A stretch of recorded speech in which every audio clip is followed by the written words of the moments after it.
Welcome to Indiana Sports Beat Radio, brought to you by the Hard Truth Distilling Company in Brown County, Indiana. So for the thousands in attendance and the millions watching around the world, it's time! Three on the way. Oh! It went in! It went in! And Indiana wins the ball game! Know your role and shut your mouth, you jabroni! Full game for the win! Ayla's gone. Goodbye. Touchdown, Indy! Woo! IU! America! They got a football team now! Pretty simple. I win. Google me. You know that I'm the cream of the crop. Now, from the Hard Truth Studios, here's Jim Coyle.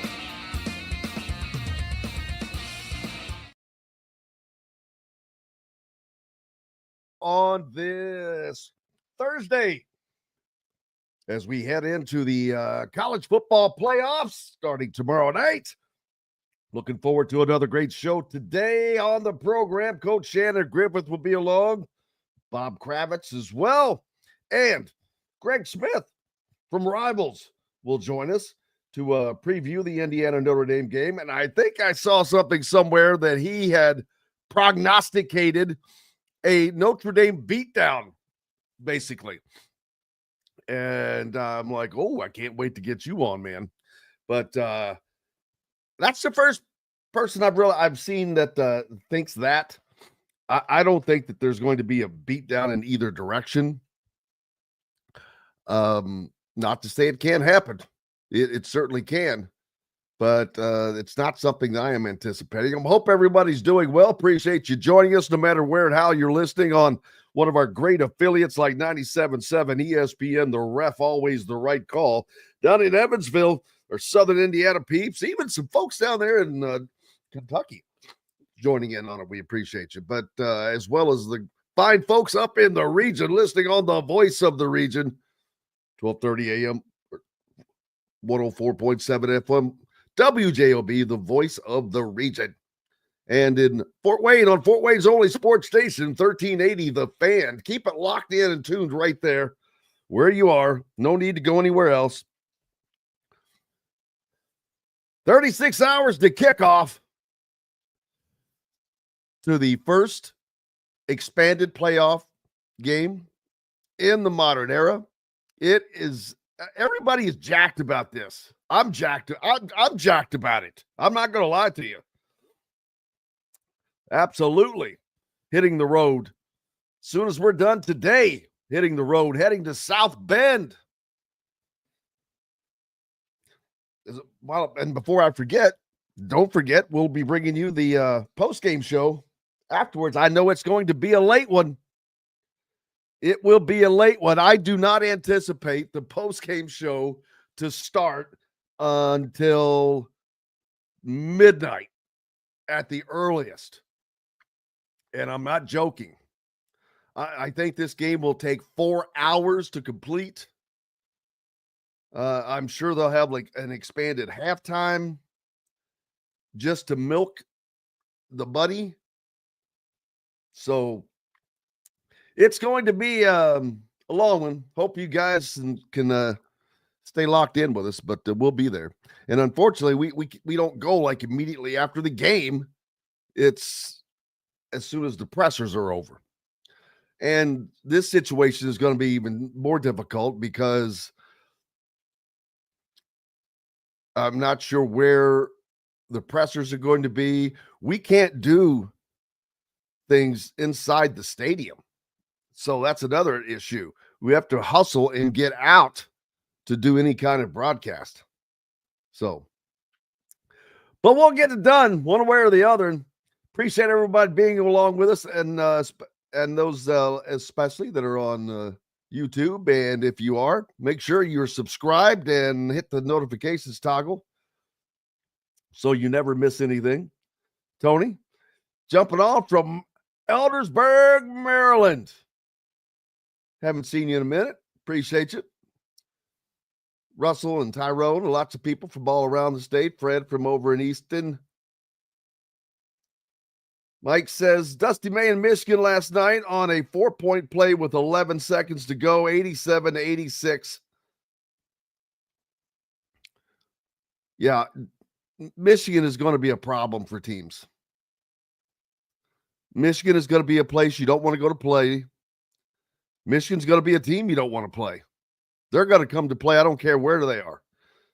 I've seen them. They're playing very well already. And it doesn't matter if it's at home or on the road. Dusty May has done a fantastic job. But I didn't expect any less. Who did? No one did. Michigan didn't. That's why they hired him. Hello, Chris Lewis from Watton, England. Russell asking, what are my picks for the Final Four? I hope you're talking about football, right? It's a good question. I'd have to look at the bracket again. I think that Oregon, I'm going to stick with the Hoosiers, just ride it out. Penn State's got an easy path. I don't think that they're Final Four great, but they have such an easy path. And I would have to look to see who I believe the other team was. I don't have the bracket pulled up. But Brian says, IU is the team you can't wait to play. Michigan is salivating. I think a lot of teams are. And they will be. You look forward to it. It's going to be a big-time atmosphere tomorrow night in South Bend, Indiana. As the college football playoff kicks off, the first expanded playoffs, it's at Notre Dame. They have never, I was looking at, because of the expected forecast, the last I checked was going to be like 27 at kickoff. And I saw something that they had sent out that had the coldest games ever. And this would be like tied for 5th, which was surprising. But then I realized what's even more surprising is every one of those games that the coldest ever were in November. There's never been a December game in Notre Dame Stadium, much less a Friday game played by Notre Dame, at least. So that's, I think that it's fortuitous that the weather is what it is, because that tells me it could be a lot worse, because all those temperatures were recorded in November. It's going to be like Purdue. I don't think the weather, unless the weather has changed or is going to change, I don't know that it's really going to be a factor.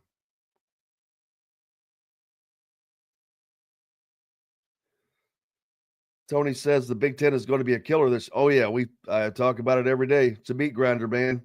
You've been away. Yes, it is going to be a meat grinder. Looking forward to Coach Shannon Griffith joining us here on the program in this first hour. We'll set the stage for tomorrow night's Notre Dame, Indiana game. We'll hear from some of the participants. Might as well, Kurt Signetti met with the media one last time yesterday, and got some of the funnier things. Well, not funnier. Most of them are serious. The Coach of the Year deal, we'll have to wait for that one.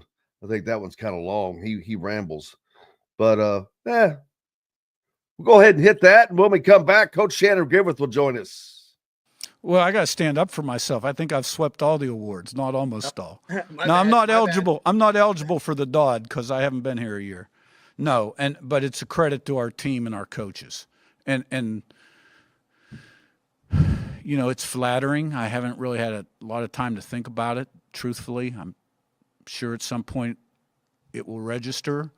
I think, when you're young and you aspire to be good in any profession, these kind of things are meaningful.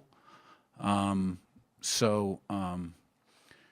I got to give a lot of credit, first of all, to our administration for providing the support and commitment that allowed us to have the means to be successful, and then our staff, who had a major role. Derek Owings, our strength and conditioning coordinator, the assistant coaches, in developing these players, and then the players themselves who chose Indiana, bought into a vision and a dream, and they had to dig deep. They had to do their research and believed it was possible. And for a lot of them, were looking for a bigger stage to prove themselves. And they've bought in.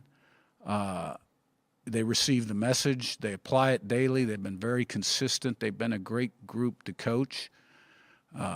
It's never perfect, never always perfect. There's a hiccup here and there. But this team has really a lot of kids on it that are great leaders, and a lot of character on this football team, a lot of experience. A lot of guys have been 2, 3, 4-year starters and been very consistent through the years. And, it all came together. And, when the season – I hear a lot about our schedule, right? Well, when the season started, we were playing the defending national champ, the runner-up, and Ohio State, and 6 or 7 teams that had played in bowl games. And, we have the largest margin of victory in the country. And if you just look at P4 teams, it's the second largest margin of victory.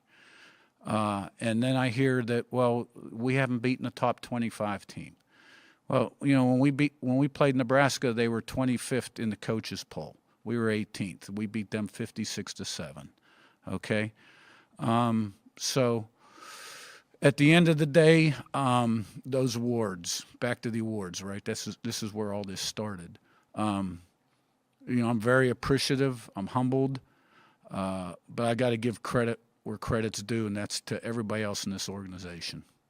At Ben Davis Chevrolet and Ben Davis Ford in Auburn, we're your one-stop shop for all of your automotive needs. We have the area's best selection of over 300 vehicles, including new cars, trucks, vans, and SUVs. Plus a huge selection of pre-owned vehicles in stock. And if we don't have what you're looking for, we'll find it for you. We also have top-of-the-line service and parts, plus a collision repair center, and we're competitively priced on everything. For sales, service, collision, parts, and more, we do it all. Come see us today or visit us online at BenDavisChevrolet.com and BenDavisFord.com. Enjoy healthy, delicious meals at home without the hassle with the Fresh Fork. Chef-curated, ready-made meals delivered right to your doorstep. Proudly fueling IU athletes and now available to you with a menu that's always fresh and diverse, from hearty proteins to fresh salads. The Fresh Fork empowers you to make better food choices without compromising. Let the Fresh Fork help transform your lifestyle for a healthier way of living today at thefreshforkonline.com. Use promo code RADIO20 and get $20 off your first order. Country living is just a swing away. It can be hard to find the exact home that fits your family's needs, so there couldn't be a better time to build a new home with Property Shore Construction. Now building exclusively south of Bloomington within the Stonecrest Golf community. Choose from one of the gorgeous Stonecrest Signature Series house plans. We have several lots available with scenic views of the golf course. Contact Amy Rhoda with Revesco Real Estate for additional information. 812-583-0919 or go to mystonecrestliving.com. Ugly Grouper, located on beautiful Anna Marie in Florida, is the place to be, and not just because they have unforgettable meals, including locally sourced seafood. The Ugly Grouper has your favorite craft beers and cocktails, along with live music every day. The Ugly Grouper is family friendly, able to host private parties, and has the biggest grouper you've ever seen. The Ugly Grouper is the place to be on Anna Marie Island, Florida. Tell them Indiana Sports Beat sent you. Go to theuglygrouper.com for more information. Located on 325 acres in beautiful Brown County, Indiana, Hard Truth Distilling Company is the biggest and the best craft distillery around. While Hard Truth is already known for producing internationally awarded whiskeys and spirits like Hard Truth's sour mash bourbons, sweet mash, and hard road ryes, as well as their cinnamon vodka and the always popular toasted coconut rum. Hard Truth Distillery offers so much more. With a full-service restaurant, ATV, and distillery tours, as well as live music, You can spend an entire day at Hard Truth Distillery while making your entire family or group happy. And that's the hard truth. Hard Truth products are available across Indiana as well as many other states. So no matter where you shop, if they don't carry your favorite Hard Truth product, tell them you want the truth, the hard truth. Hard Truth Distilling Company encourages you to enjoy all of their products responsibly and to never drink and drive. Welcome back, Indiana Sports Beat Radio, coming to you on this Thursday. It is college football playoff week, and we are 24 hours away from festivities beginning, not from kickoff, of course, but from the big doings. And we're joined by Coach Shannon Griffith. How is it going, brother? Hey, my man, just, PT, and PT for this new knee that I've got. So everything's going well. Good to hear. Big game coming up on Friday night. The biggest game because it's the only game. Are there no other bowl games? I know because there's one bowl games. There's a bowl game. Yeah, there's a bowl game on tomorrow night. I think it's the New Orleans Bowl, which I found kind of ironic because I was just getting ready to say how appropriate, to have that. But it is what it is. Everybody's going to be watching the Notre Dame game anyway, unless you're a fan of the two teams. For those of you that didn't figure it out, both of us found that ironic because the winner of this game heads to New Orleans to play in the Sugar Bowl versus Georgia. The Georgia Bulldogs. The Bulldogs are lying in wait, I guess you could say, for the winner of this ball game. And this, I've looked at this game. I've watched Notre Dame video. Man, oh man, are these two teams very, very, very, very similar. It's almost like they're looking at each other in the mirror with with a couple exceptions here and there, Riley Leonard in the quarterback run and how that may impact the game. But,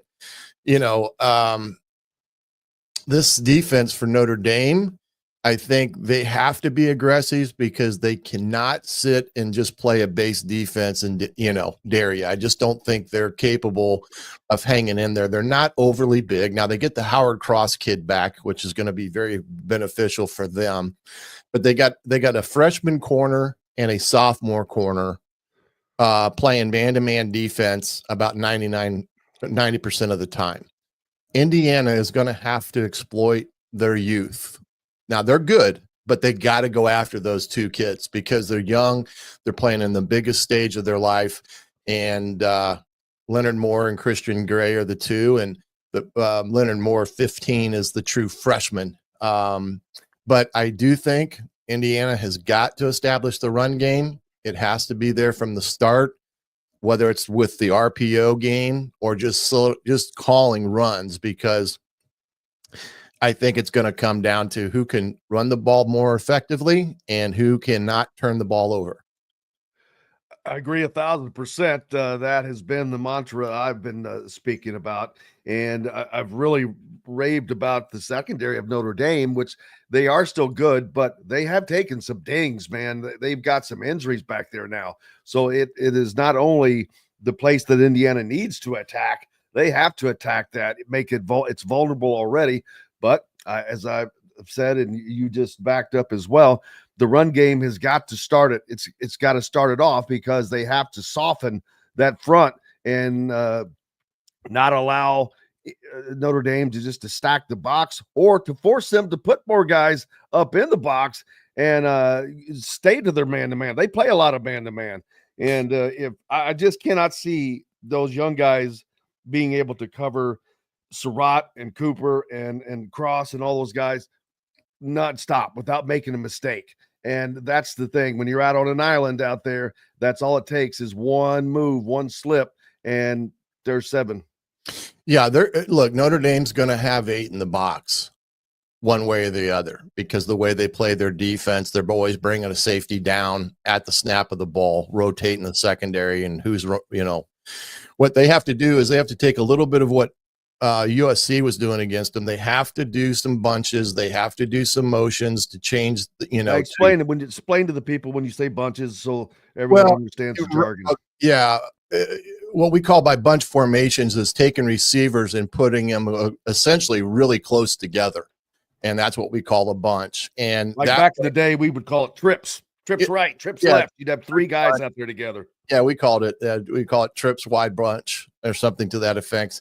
But that way it also loosens up those man-to-man guys, and then they have to sort when those guys, come off the ball.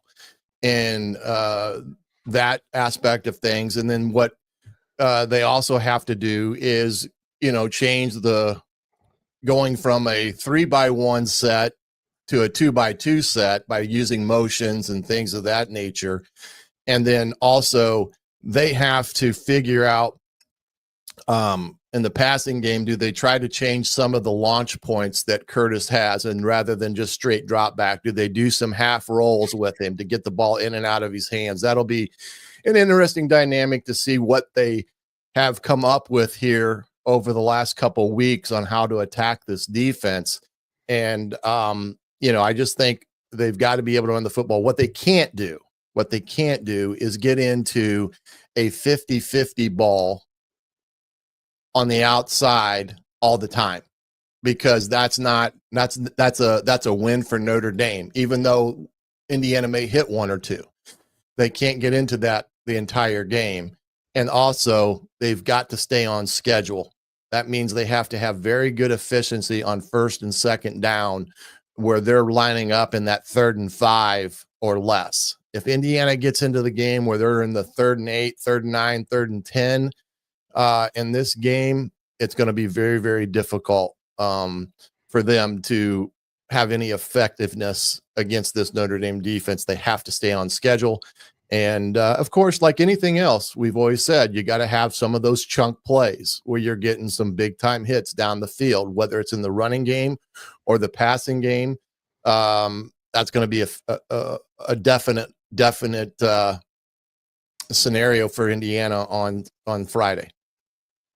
Tanner says 8 in the box against 4 wide and Zach Horton. Yeah, that's exactly how it's going to be. But Notre Dame is capable of covering that because they're a smaller defense. Their defensive line does not have a 300-pounder. Their linebackers are overgrown safeties. Yeah, they're overgrown safeties in essence. So they can kind of get out. They're able to cover maybe Zach Horton. They don't want any part of Elijah Surratt or Miles Cross or Omar Cooper Jr. because they can't keep up with those guys. And now, Williams. I do have to say, I am shocked that D'Angelo Pons is as good as he is. He is not what you would call tall, but he has battled as a defender in the secondary this year like nobody else. And it's amazing what he can get done.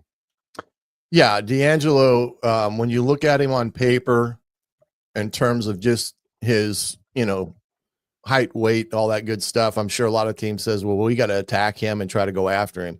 They soon find out that he's a really good cover corner. What he does so well is he uses his hands.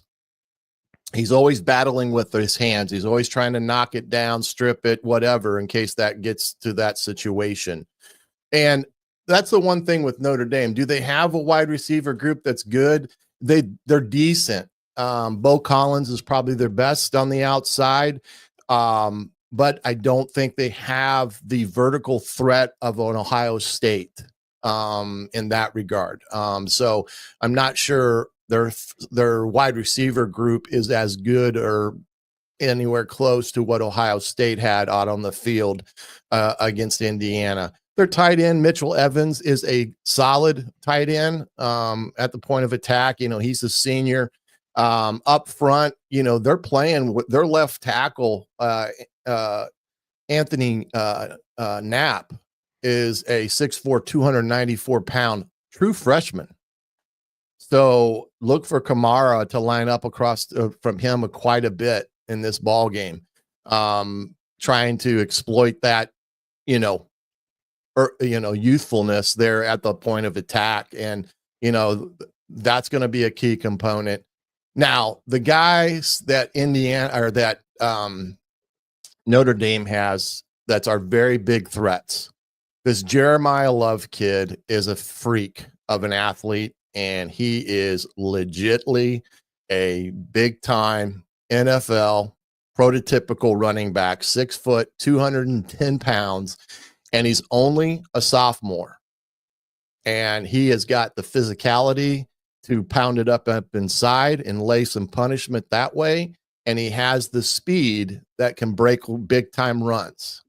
And then his backup Price, who's a redshirt sophomore, is another kid that can do some damage as well. He's 5'10", 206 pounds, and he had a heck of a game against USC. So the running game for them is going to be essential.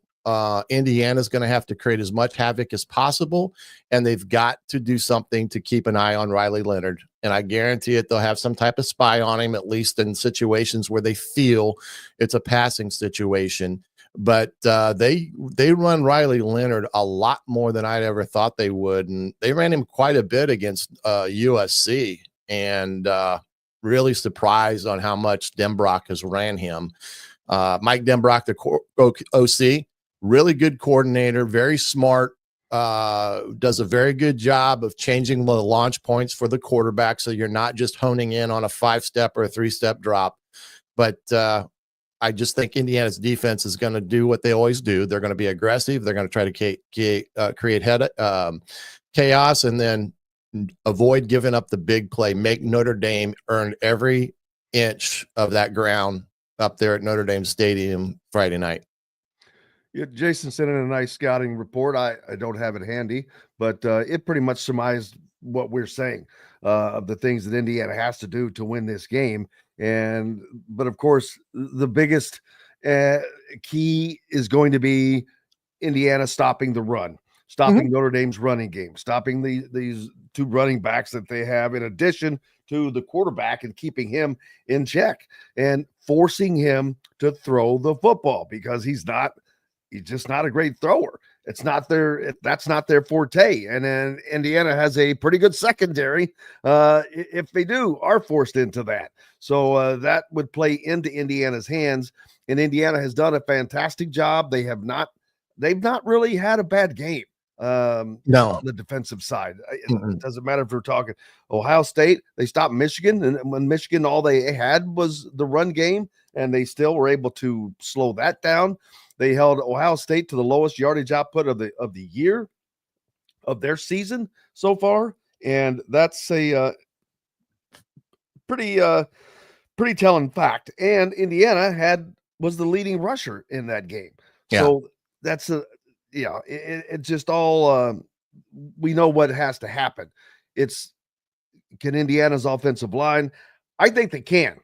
This is a different beast they're going up against with Notre Dame on their defensive side. These guys are smaller and quicker, but I think that they can handle that, because I think Indiana's offensive line, that's their strength, is that they're a little smaller maybe, but that gives them a little quickness. They've just got to be able to pick up the blitz and either, audible out of it or something. But that is what has killed them at Ohio State, is the inability to see it coming, the inability to adjust, and it bit them.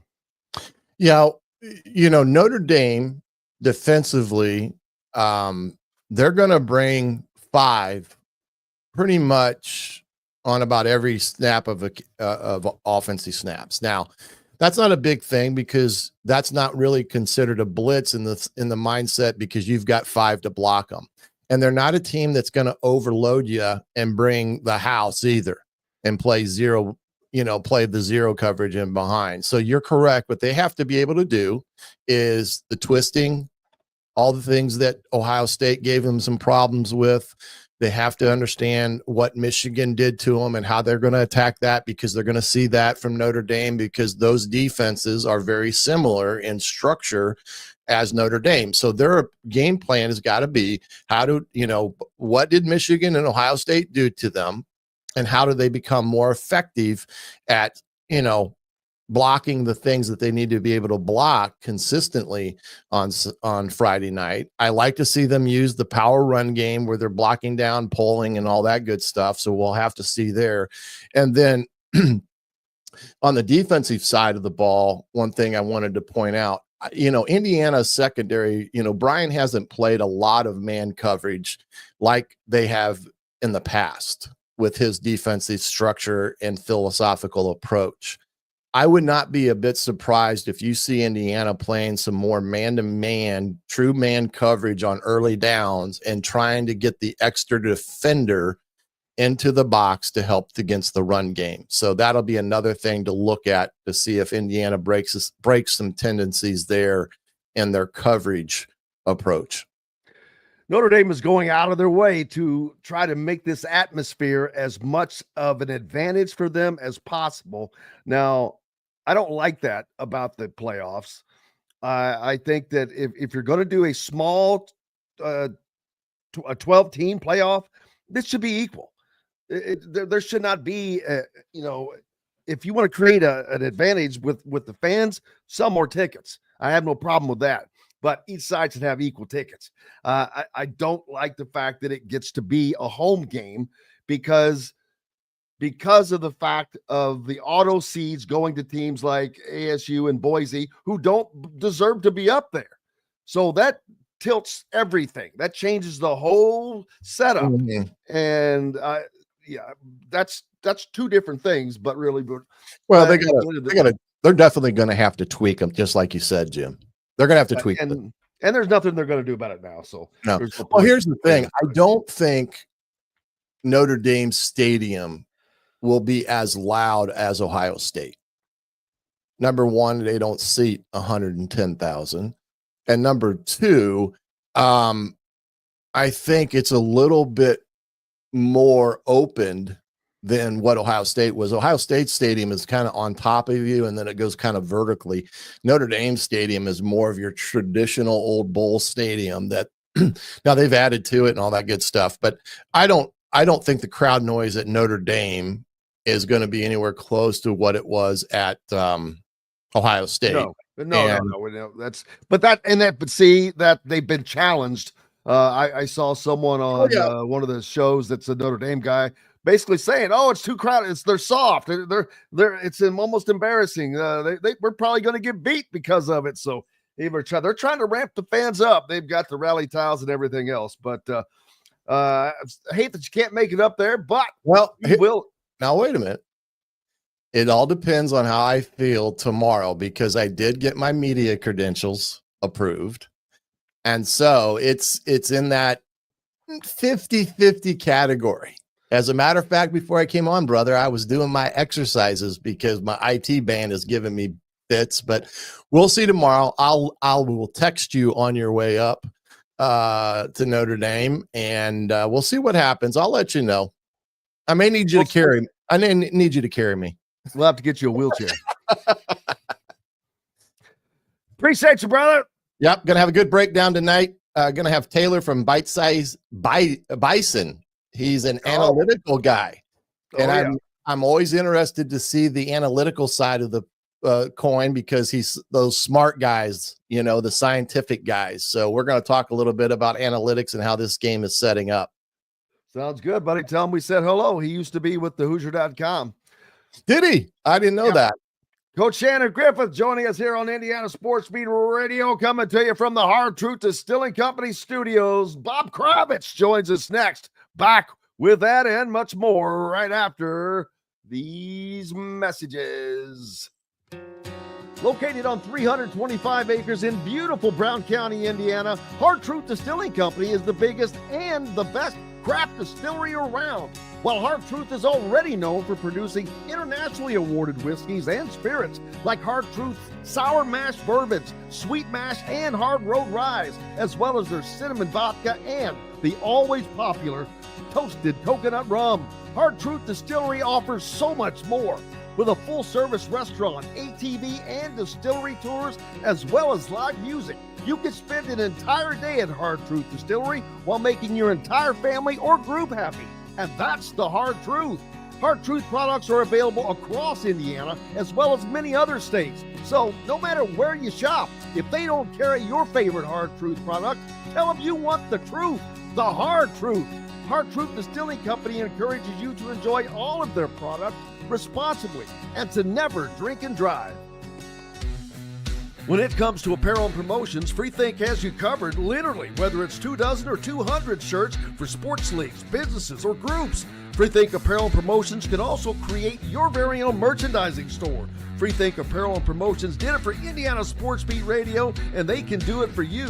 Whether it's screen printing, embroidery, digital printing, promotional products, vehicle wraps, or anything else under the promotional line. See what Freethink Apparel and Promotions can do for you at freethinkapparel.com. Know a team or group needing a fundraiser? Boost Fundraising raises more money faster and offers the most unique and user-friendly online fundraiser in the nation. Your team receives personalized fundraising pages for each team member. Free team-branded promo gifts shipped to each donor. Boost Fundraising does it all. Sports teams, marching bands, charity causes, and community groups. Go to boostfundraising.com and be sure to enter the promo code COYLE, that's COYLE, to receive a discounted fundraiser. If you're looking for a home in the Indianapolis area, you need Cheryl Sizemore from RE/MAX Advanced Realty.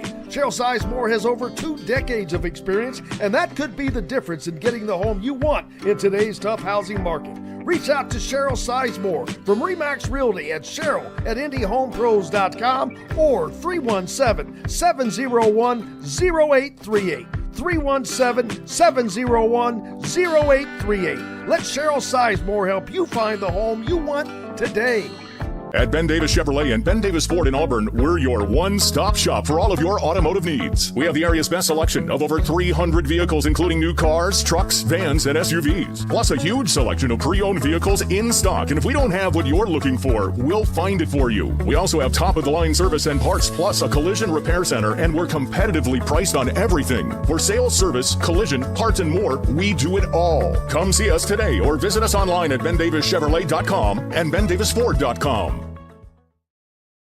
Welcome back, Indiana Sports Beat Radio on this Thursday. Thank you so much for joining us. Now, welcome in the man, Bob Kravitz. You know, Bob, I was just thinking, I'm fortunate I have a great lineup of the most world-renowned and just representative group of people. I got a Kravitz, a Bozich, and a DeCourcy. Wow. What am I doing in that group? No, you belong right in the middle of it, man. What are you talking about? But I'm like, whoo, you talk about Bozich is Serbian. Rick is Serbian. I just know that for some reason. Yes, he is. Yes. And DeCourcy is that's I don't know what DeCourcy is. French? DeCourcy?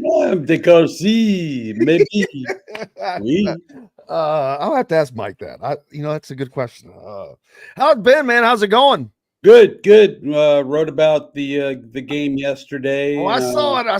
I'm surprised you don't have your pom-pom. I don't own pom-poms, strangely enough. But yeah. I could wear a short cheerleader skirt in the press box. That would look nice. Well, maybe not. I don't know the legs. Yeah, let's go with not. Maybe if you wear tights with it. Maybe so. I'm so looking forward to this game. I'm gonna go up. I'm not gonna write from my couch, Indiana. I'm gonna go up there, get a hotel room for the night, and just enjoy something that we may never see again in our lifetimes. Well, that is true, but I'm thinking not so much, not so fast, my friend. I think that Indiana has staying power with Kurt Cignetti, but it's a unique happening, period. No matter if they make the college playoffs again, there will not be another, all of these firsts that have happened this year. This is another first. Man, you can only have one first. And this is there a better way to kick off the college football playoffs than a game at Notre Dame? I know that Indiana would love to have a home game, and it would be, I wouldn't hate it myself. Because I wouldn't have to drive, but yeah, we're talking about probably the most iconic stadium that's available, that's in these playoffs. I don't know when that stadium was built, but I know it's been a long time because it was before Newt Rockne. Right.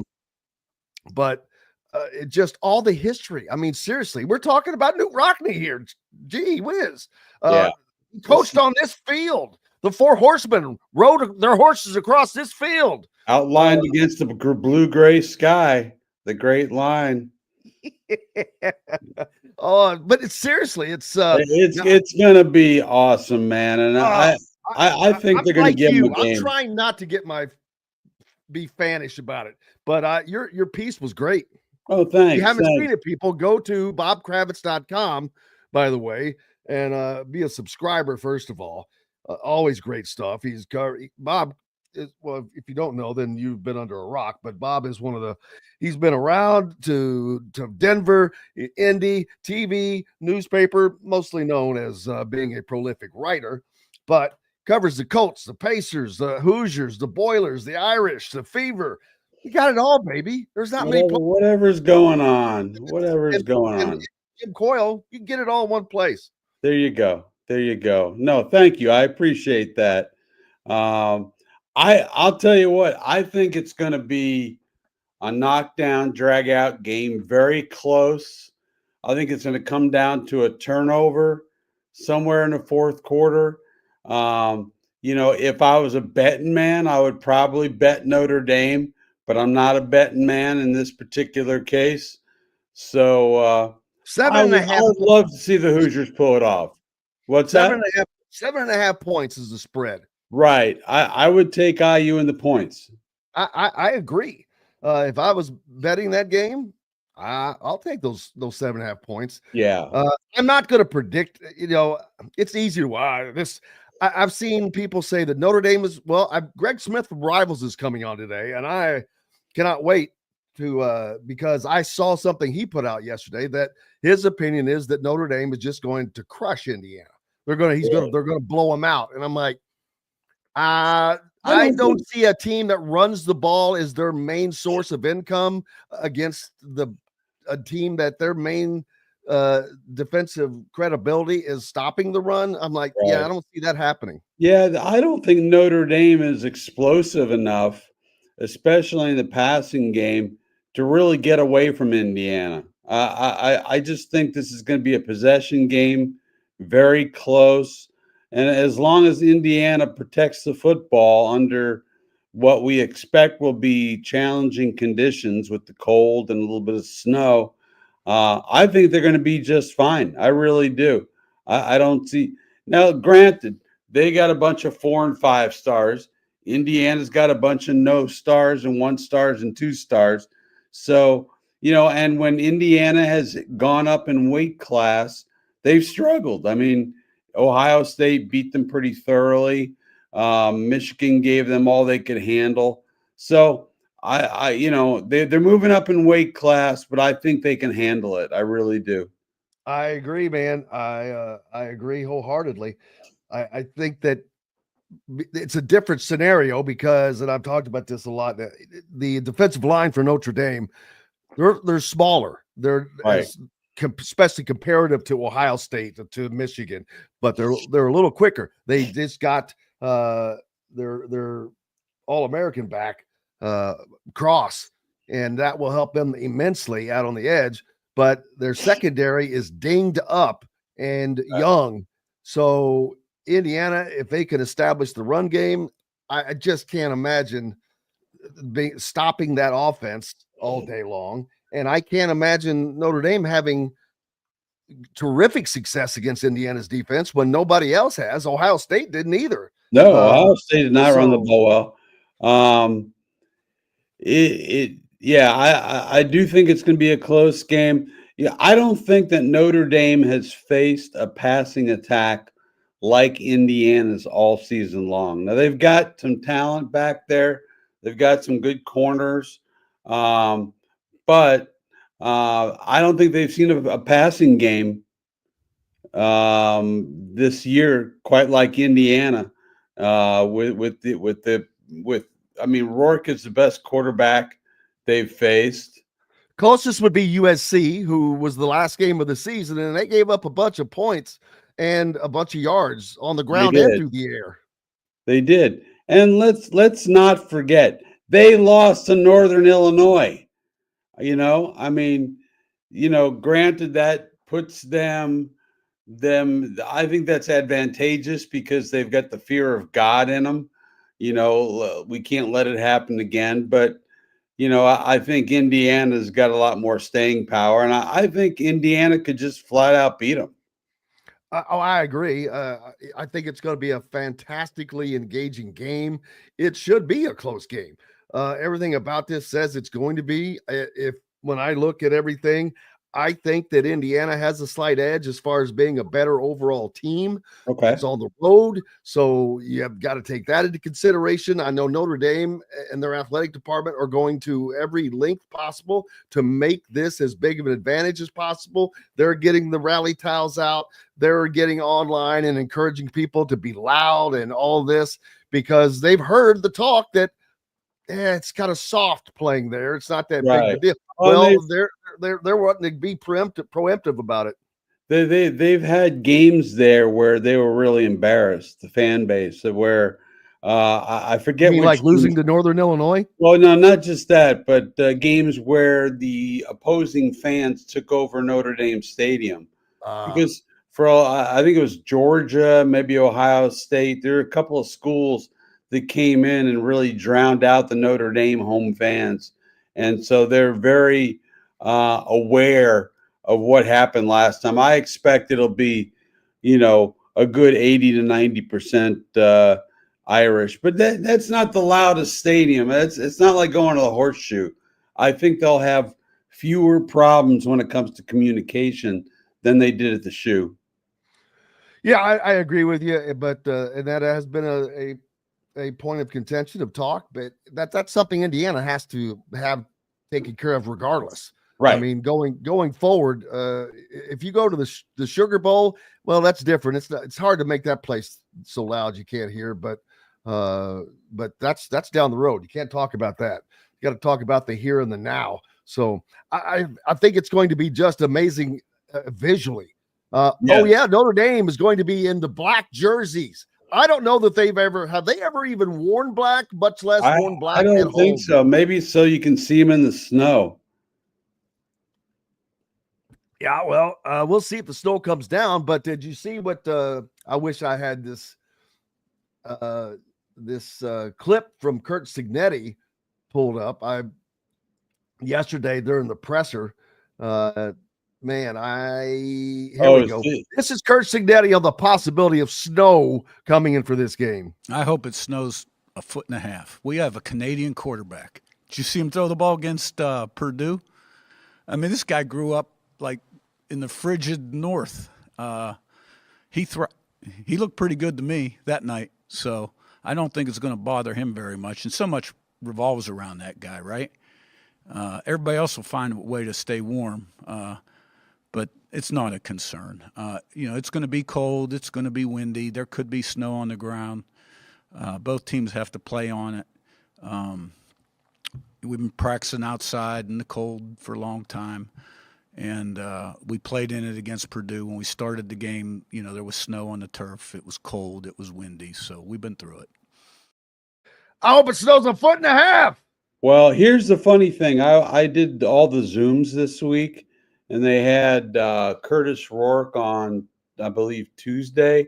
Right. They made him available. And he said he's never played in snow before. I'm like, you're a freaking Canadian. You're from Oakville, Ontario. How the hell could you? Maybe he was saying he's never played in snow in college, when he was at Ohio University, because he's talking about a game in Buffalo that was pretty inclement weather. But you got to think growing up he played in snow, unless he was too busy playing hockey like every other red-blooded Canadian. I have no idea. But they're so used to it, he doesn't even notice snow. He goes, what's this snow? Who cares? It's no big deal. I think he's going to have a big game. I mean, the guy was top 10 in the Heisman voting. I think he's going to have a game. I really do. Unless the snow and the wind just make a passing game impossible. I like Indiana's chances to win on the outside, get the ball to Surratt and folks like that. I see that if they can make plays on contested balls against one-on-one coverage, man coverage, I think they've got a real nice shot at this. I know Brian Haynes is taking this challenge personally of stopping this Notre Dame run game because he knows the game pretty much lies right there. Yes. That's the long and the short of it. You stop Notre Dame running the ball, you've stopped Notre Dame. And I don't think that Notre Dame can stop Indiana's offense. They might be able to slow them down, but I don't think they can stop them. Well, this game, as you mentioned, is going to be one on the lines. It's going to be the run defense against their running attack, and you watch Riley Leonard, and you're like, this guy is not moving that fast, and yet he somehow is able to elude tackles and get angles on people and make plays. So they've got to be real aware of him, and they've got good running backs. So, but I just don't see them running away from Indiana. I think if they do have success, it'll be slow, sustained success. So I just don't see Notre Dame getting out to a big lead, running away with this in any way, shape, or form. But I could be wrong. Oh, absolutely. And I'd ask you to make a pick, and you're welcome to, but somebody could ask me, and I'm like, well, I'm going to tell you honestly, this game is a 50-50 pick 'em. I'd like to think that Indiana wins. I'm not going to lie. I hope they win. I'd love to go to New Orleans and cover that game. But what could possibly go wrong? What could possibly go wrong? You and me in New Orleans. Great. I saw that in your story. Great line. I'm like, yep, no, nothing.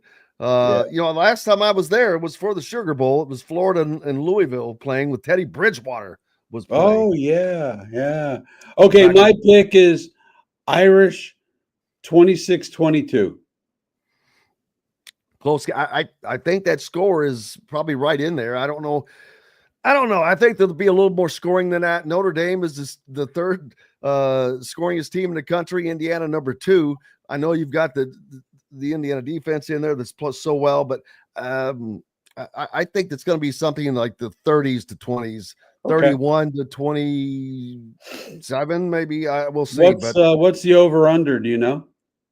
You know what?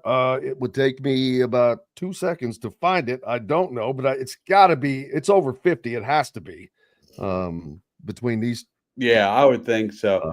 I think the weather might tamp that down a little bit. So I'll stick with 26-22. Yeah, well, I will. It's going to take me too long to get that pulled up. Don't worry about it. But it's funny. I've been doing this crap for 45 years, let's say, and there are very, very few games that get me genuinely excited. 51.5. 51.5. Very few that get me genuinely excited. It's, it becomes a job, and, it's not a hard job, but it's a fun job, but it's still a job. This game, I am really looking forward to being there. Like I say, I think Indiana's got staying power, but how often will they be in the college football playoff? We shall see, and we shall see you in South Bend, my friend. Can't wait, buddy. Absolutely. Bob Kravitz from bobkravitz.com. Make sure you go and become a subscriber. We've got more coming up here on Indiana Sports Beat Radio. We're back with it right after these breaks from the Hard Truth Distilling Company Studios. Located on 325 acres in beautiful Brown County, Indiana, Hard Truth Distilling Company is the biggest and the best craft distillery around.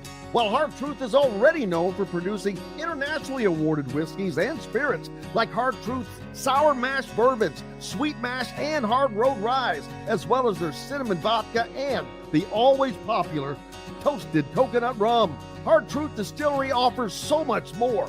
With a full-service restaurant, ATV, and distillery tours, as well as live music, you can spend an entire day at Hard Truth Distillery while making your entire family or group happy. And that's the Hard Truth.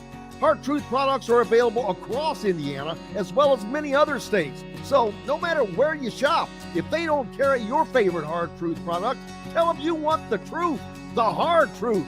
Hard Truth Distilling Company encourages you to enjoy all of their products responsibly and to never drink and drive. When it comes to apparel and promotions, FreeThink has you covered, literally, whether it's 24 or 200 shirts for sports leagues, businesses, or groups. FreeThink Apparel and Promotions can also create your very own merchandising store. FreeThink Apparel and Promotions did it for Indiana Sports Beat Radio, and they can do it for you. Whether it's screen printing, embroidery, digital printing, promotional products, vehicle wraps, or anything else under the promotional line. See what FreeThink Apparel and Promotions can do for you at freethinkapparel.com.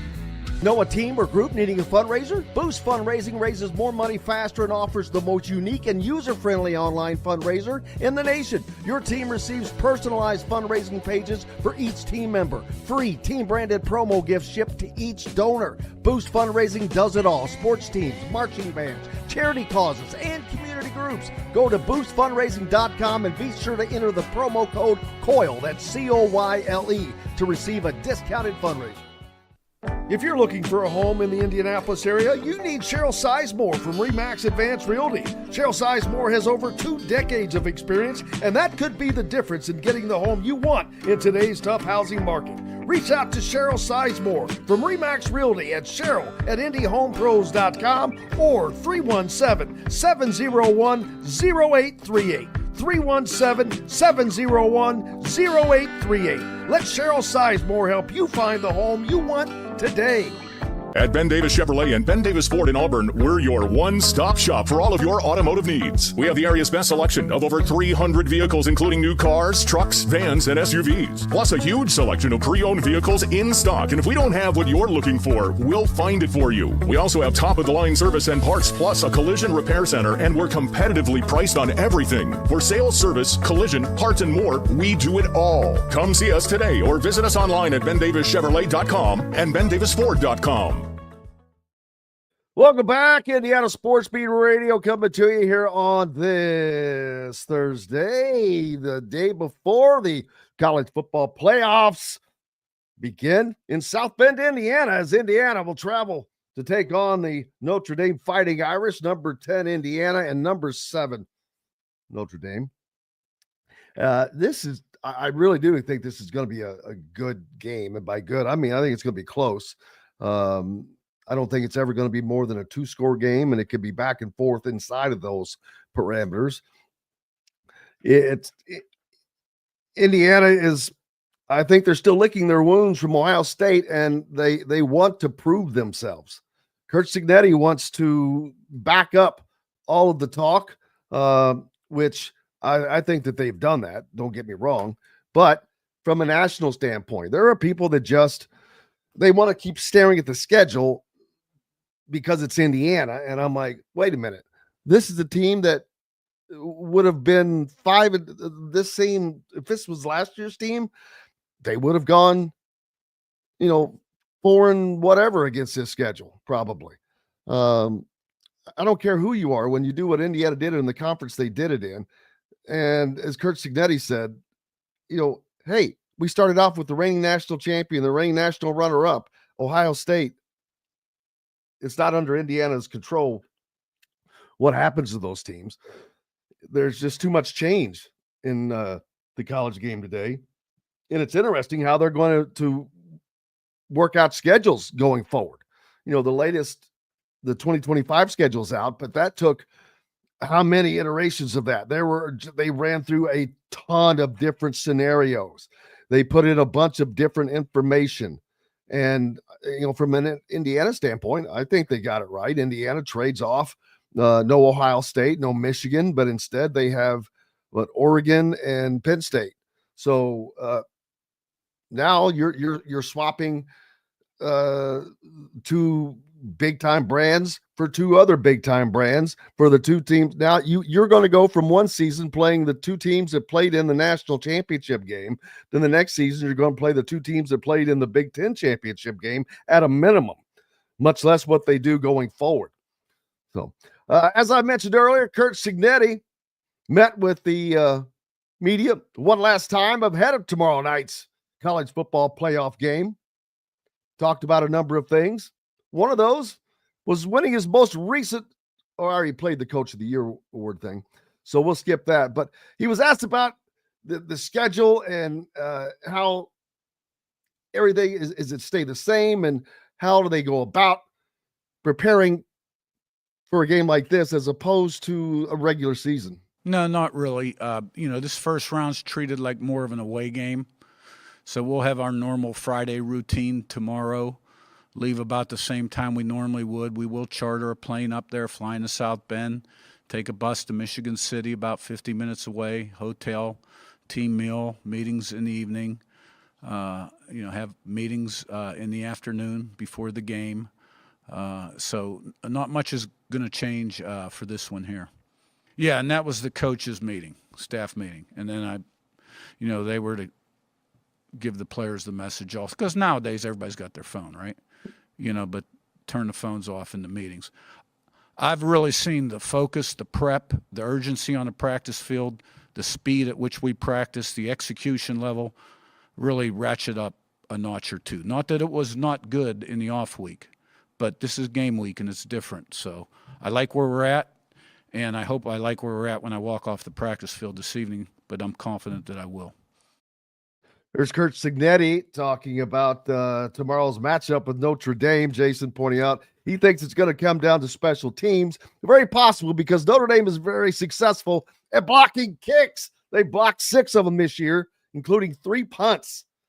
So that is something Indiana, they know they have to be wary of. So this is not something that is lost upon them. You just can't let it happen. And but knowing about it going in, sometimes it doesn't just heighten your senses. Sometimes it forces people into mistakes because they think about things too much, and their attention gets distracted by focusing possibly on that. Oh, watch this left edge. He's the fastest. And the 1 minute you take your eye or your mind off of what you're doing, that's all it takes. So just having that in the minds of people is an advantage for the Irish. But Indiana has done a superb job in special teams, other than the Ohio State game. That's where they have to make sure that they, don't make those mistakes again, that goes without saying. Not telling anyone anything they don't know. Yes, they are 5, staying in Michigan City. I don't know that, I'm sure that some of the IU people would have preferred he didn't spew that out all over the place, but 5 says his hometown will be part of the legendary season. There you go. Yes, they are. Yeah, they need to put James Carpenter to work a little bit more. It is about 50 miles. It's not that they want away from it. Just block out the noise. They want to be away from all that stuff. Signetti likes to come in, take care of business, and roll. He's not big on getting in early and hanging out. I mean, he set the tone when Indiana went to UCLA. Looking forward to Greg Smith joining us here in this hour. He thinks Notre Dame's going to roll Indiana. I disagree with that, and if he's right, I'm gonna be the first one that says that he's right. But I just think Brian Haynes and that defense, they are really, really looking forward to this challenge. And this is more about stopping an offense than a defense for Indiana. Whereas the Ohio State game was more about Indiana's offense overcoming Ohio State's defense. This game is the opposite. I don't think Indiana's going to have to overcome Notre Dame's defense. I think they just have to beat them. But Indiana's defense has to overcome the Notre Dame running game. That's the long and the short of it, and that's where the game is going to be won or lost. Notre Dame's quarterback, Riley Leonard, is not a thrower, or not a very good one at least. So that's where we'll be. I mean, that's what we'll wind that up. Don't forget, we will have the postgame show when the game is over. Of course, like I'm telling you, this is going to be a 4-hour game, people. So I hope you're locked in for it, for the ride. It is going to be a fun one. All eyes in the country, sports fans, are going to be watching this game, save for the New Orleans Bowl, which, the winner will be heading to New Orleans for New Year's Eve. Wouldn't that be something? And Indiana basketball, they've got a game on Saturday. I thought I was going to try to make it back for that. I don't know. That's the game's at noon. So that's going to be rough. There is so much going on Saturday. See, the great thing about Indiana playing on Friday night, they're the only game in town, man. I mean, that New Orleans bowl doesn't count. Saturday, you've got college basketball, you've got multiple games, and you've got NFL games. The eyes are going to be split. No doubt this will be the highest rated college football playoff game of the first round. I mean, it's the only game to watch. So it won't have the competition that Tennessee at Ohio State will have, that Texas will have, that Penn State will have. I think I heard something about seats available at Penn State. So that's not the case in Notre Dame, baby. I hope everyone got their seats that were trying to go. 77,622. There'll be a few more than that there. I know that the press box is packed. It's at capacity. It is at capacity. There were people that were turned away for credentials. This is a big game. And it's a gigantic opportunity for Curt Cignetti and for Indiana football to do a lot of successful things. And it would be great to see them manage to get that done. Speaking of Curt Cignetti, they have extra prep time because of this. They haven't played a game since they played Purdue. What was that, on November 30th? Now we're at December 19th. So you're looking at almost 3 weeks. What do you do with that extra prep time? How do you adjust to it? Well, I think, the extra prep time is an advantage for both sides, right, to learn their opponent. But sometimes you can have too much information, right? In my mind, what they do, I would call those +1 runs, more so than option. And, we've seen those throughout the course of the season. Now, who they're doing it with is the difference. They're good up front. Riley Leonard's a great competitor. He's got great mobility. He can throw the ball well also. Backs are good. So, there may be a little wrinkle that we haven't seen yet, but for the most part, we've seen this kind of stuff and seen it through the years.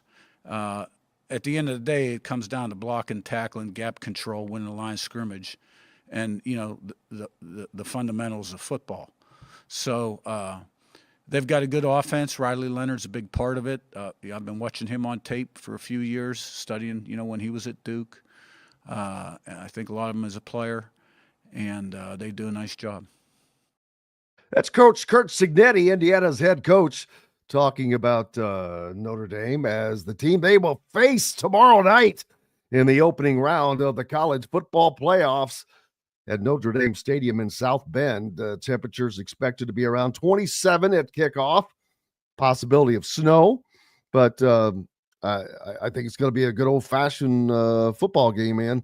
It's the first ever in December at Notre Dame Stadium, the first Friday game Notre Dame's ever played at Notre Dame Stadium, whole bunch of first playoff game ever played there. So all kinds of firsts. So looking forward to it.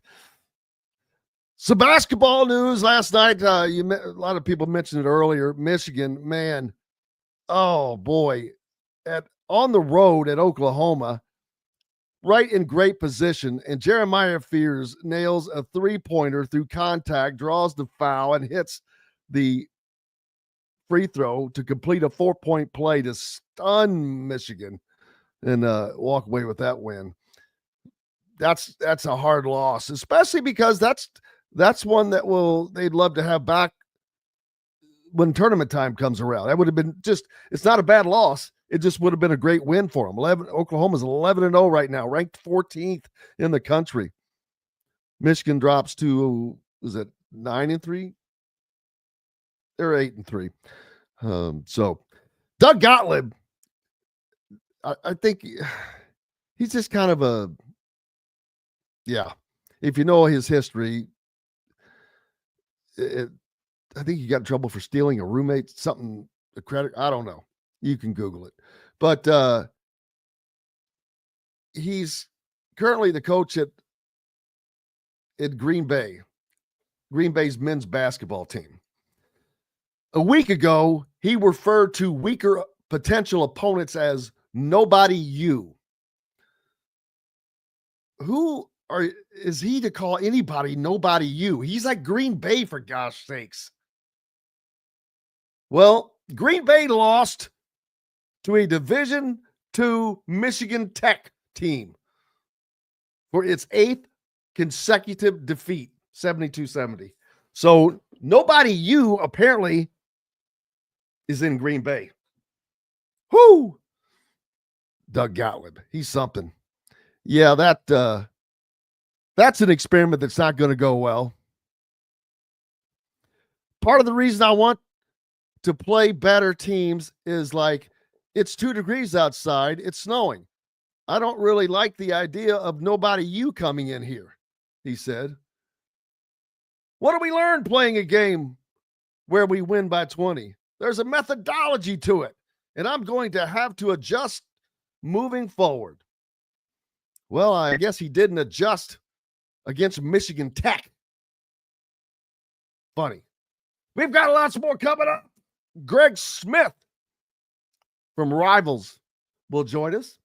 On the backside, we're coming to you from the Hard Truth Distilling Company studios here on this Thursday, day before the college football playoffs. We're back with more following these messages.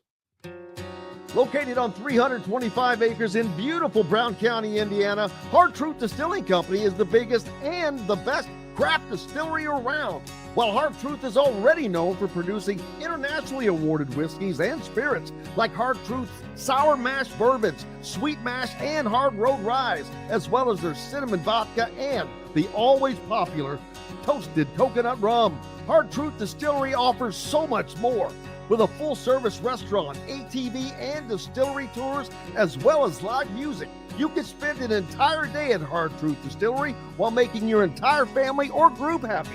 And that's the Hard Truth. Hard Truth products are available across Indiana, as well as many other states. So no matter where you shop, if they don't carry your favorite Hard Truth product, tell them you want the truth, the Hard Truth. Hard Truth Distilling Company encourages you to enjoy all of their products responsibly and to never drink and drive. Country living is just a swing away. It can be hard to find the exact home that fits your family's needs, so there couldn't be a better time to build a new home with Property Shore Construction. Now building exclusively south of Bloomington within the Stonecrest Golf Community. Choose from one of the gorgeous Stonecrest Signature Series house plans. We have several lots available with scenic views of the golf course. Contact Amy Rhoda with Revesco Real Estate for additional information. 812-583-0919 or go to mystonecrestliving.com. Hoosier Hanks East, located on College Mall Road in front of Kroger in Bloomington, is everything you could want. Great food like their custom pizzas, wings, wraps, unbeatable daily drink specials, live music on Fridays, and Hoosier Hanks East is home to Inside Indiana Football and Inside Indiana Basketball coaches shows hosted by Don Fisher. Be on the lookout for Hoosier Hanks ticket giveaways to Indiana and Colts games on social media. Stop by and meet Hoosier Hank at Hoosier Hanks East on College Mall Road in Bloomington. Whether it's a night out with the family, after work with colleagues, or catching the game with friends, Bubba's 33 is the place for you. Bubba's 33 offers a mouthwatering menu of selections that are all made from scratch every day. The portions are big, but the prices are small. And with over 50 big screen TVs, you'll never miss the big game. Bubba's 33, pizza, burgers, beer. Ugly Grouper, located on beautiful Anna Morale in Florida, is the place to be, and not just because they have unforgettable meals, including locally sourced seafood. The Ugly Grouper has your favorite craft beers and cocktails, along with live music every day. The Ugly Grouper is family-friendly, able to host private parties, and has the biggest grouper you've ever seen. The Ugly Grouper is the place to be on Anna Marie Island, Florida. Tell them Indiana Sports Beat sent you. Go to theuglygrouper.com for more information. Welcome back to the Hard Truth Distilling Company studios here on this Thursday, joined now by our good friend Greg Smith from Rivals. How are you, sir? I am doing well. I have one day until vacation, so I am doing great. Oh, well, you picked so you're going on vacation when the CFP starts? Yeah, well, here's the deal. Like, there are so very few times where I can actually take vacation and no one is playing a tiny violin for me because of the signing periods and camp seasons and our own camps and all of that stuff. Like, it's over Christmas. Like, that was what we decided to do. And then lo and behold, the CFP is going to be going on this weekend, though I'll be able to watch this weekend though, which will be great. Well, that's normally I do the same, Greg. I try to use that Christmas time, that window, as a time to. There's not a lot going on. The basketball games are usually, and so not this year. The CFP has really just kind of turned everything upside down. That's mainly because of covering the Indiana Hoosiers, and what a phenomenal season it has been. The CFP begins tomorrow night in South Bend, Indiana, as Notre Dame will host Indiana in the first round game of the new college football playoffs, which it's an exciting thing. I said earlier, man, I can't think of a better place. I know Indiana fans would rather have a home game, and I get that, but pretty cool for it to open up at Notre Dame in probably the most iconic stadium of the playoff teams. Yeah, that part of it is really cool. I think that once people kind of got past Indiana not hosting a game, I think that having that opportunity to be there and then go and have to take your shot at Notre Dame, a fellow in-state program, I think is a really big deal. And I think it'll just be so cool on TV. Like, that'll be awesome to kind of see that scene and that setting, right? And so, yeah, it's going to be a great game. I'm really looking forward to it. Should be a lot of fun. Yeah, and I don't have an issue with the home game, but I have an issue with seating. Okay. If you're going to make this have some equality to it, especially if you're going to give them a home game, that's enough of an advantage. They don't need to have 90% of the seats as well. Yeah, now that part is wild, especially, and I wonder too, like I wonder if some of that stuff is going to get tweaked, because we're seeing a lot of different issues, but like with these games getting those tickets sold, and there's actually a number of reasons for it. The 90% thing does not help, because then your road team is not really incentivized to try and get tickets, right? The other thing is the timing of the games are tough to then get students there, because in almost all of these cases, students are gone and at home for the holidays, and so it's just a weird situation to be where the timing of these games end up being. But yes, the seating thing is weird. Like, they've got to make some tweaks, and I think like just a handful of common sense tweaks to this thing would go a long way. Whether or not these guys think that there actually need to be tweaks is a whole different thing. We've gone through this with college football things in the past. We could all be screaming about these things so we're blue in the face, but with the powers that be don't believe it's an issue, it's not an issue. Yeah, and there's always going to be something. I mean, look where we are. We're sitting here complaining about something, or I am, and we've got 12 teams in the playoffs, which is an amazing thing. And so since I'm on the soapbox, my only other complaint is the auto bids. There is no way that Arizona State and Boise State deserve a bye. They're barely in the damn thing, and yet they catapult up to get a bye into the final 8. And I'm like, dude, what does that do? That really jacks the whole thing up to me.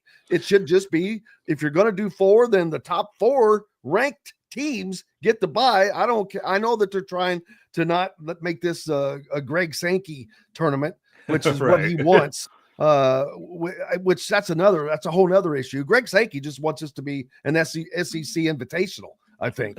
Agreed. With maybe 2 Big Ten teams, and then the rest have it be SEC. Yeah. Yes, he'll give the 11th and the 12th spot to the Big Ten. But all the other 10 are the 10 teams from the SEC.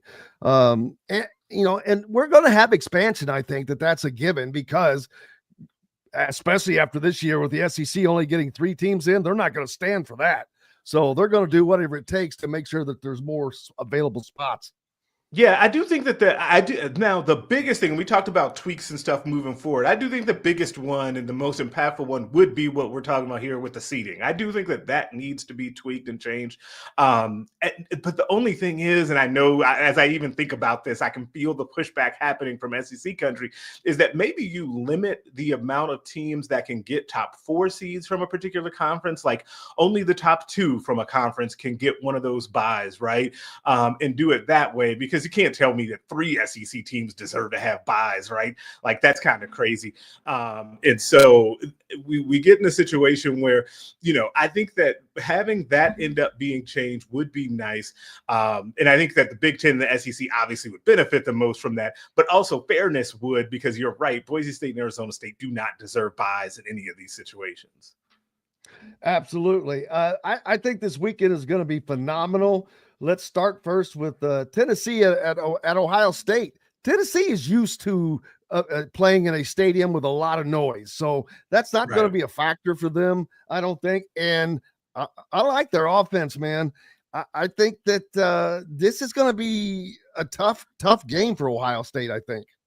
Yeah, I think this is a close game, and I do think it's a tough one for Ohio State just because, we talk styles make fights, right? And you end up in a situation where Tennessee's open offense, I think, is it's going to be tough to see in the cold weather. Like, I'll be curious to see how that goes kind of in the elements. If you get a little precipitation in the air, that'd be good for Ohio State. But also, Ohio State has had kind of this Jekyll and Hyde thing on their defense where sometimes, they're getting after it, particularly with that pass rush. Remember that thing earlier in the season where they wouldn't stunt their defensive linemen and, they were doing too many straight rushes and all this stuff with no creativity with the defensive line, even though they recruit all these athletes on defense, and it's very strange to then do that. So let's see if they've actually learned something and they'll be able to do that. And then on the flip side of that, although Ohio State's offense, like I know that they wanted to go out there and prove their toughness against Michigan and that they could run the ball against them. Obviously they could not, and that resulted in a loss. But will they get back to utilizing what actually makes them great on offense, which is all of those wide receivers? Like, will they not fall into the trap of thinking they just need to run the ball, even though they have 2 very good running backs? Like that's a really kind of interesting stylistic game to me. Absolutely. And then Clemson goes to Texas. I think the Texas should handle Clemson well. They're at home. And I think Clemson is lucky to be there, but they are there. And so sometimes those are the teams you have to watch out for. But I think that although the Texas is a lot of stuff going on with the quarterback and all that. Yeah, that's the thing to me. Which version of quarterback play do they get? Do they get what we saw early in the season with Ewers, where he was awesome and lights out, and they look like the best team in the country? Do we get this kind of hobbled, banged up version where he just looks totally out of rhythm? And then you've got that subplot, of course, of Arch Manning and whether or not they need to be playing him more. Like they got him in that SEC championship game, but should he be playing more?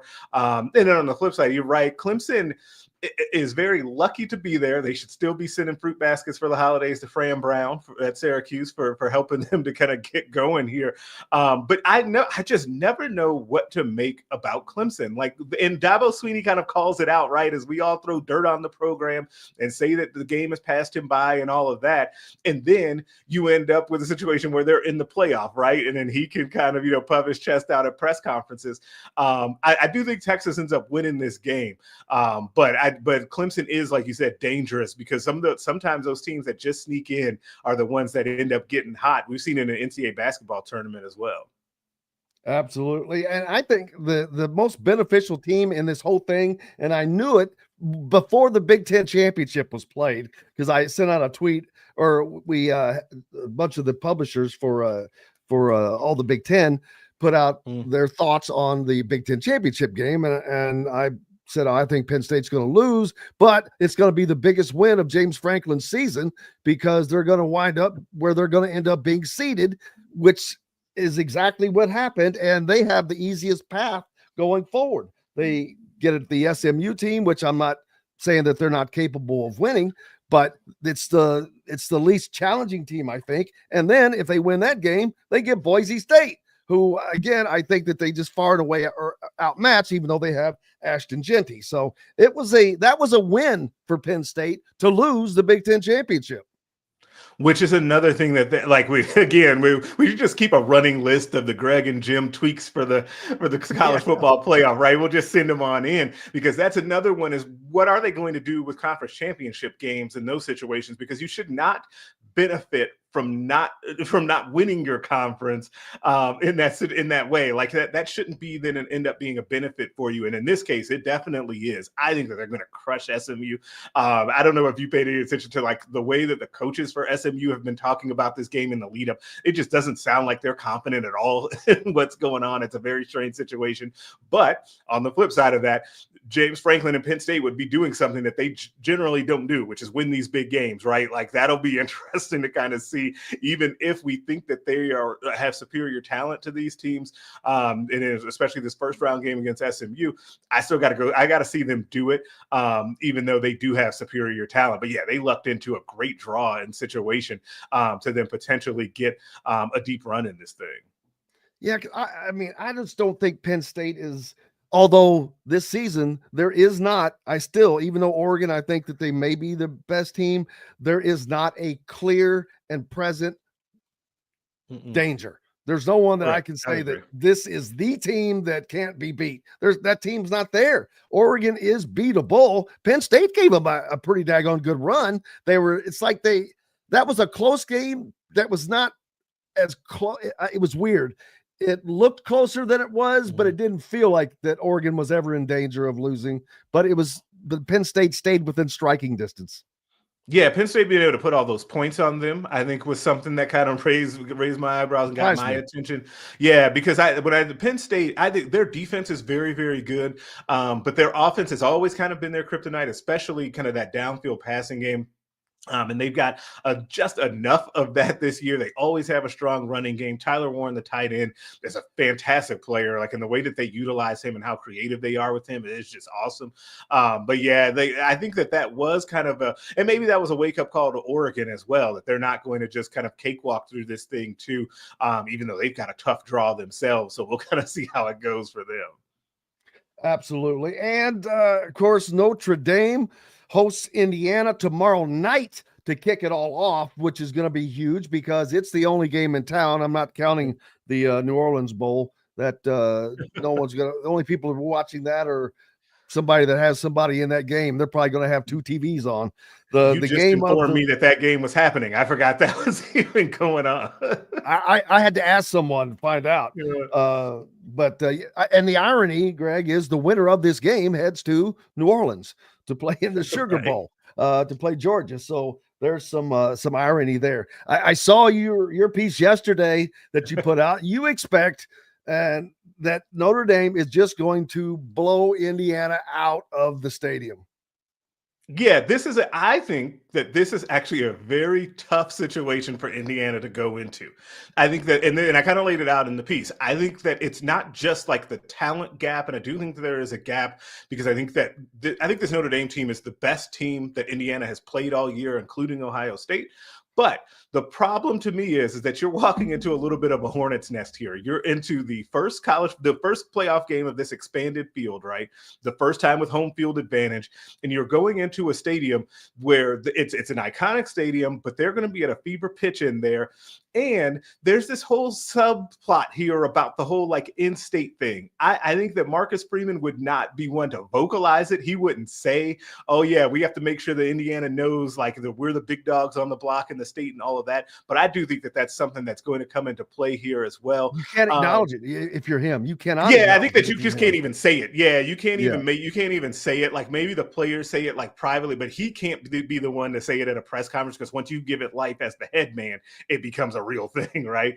And so yeah, I just think that they're walking into a really bad situation. Though the X factor to me in this, and I didn't put this in the piece, the X factor is having Kirk Cignetti have this amount of time to prepare for a team that is often one-dimensional on offense. Notre Dame's run offense is very good. It's top 5 in the country.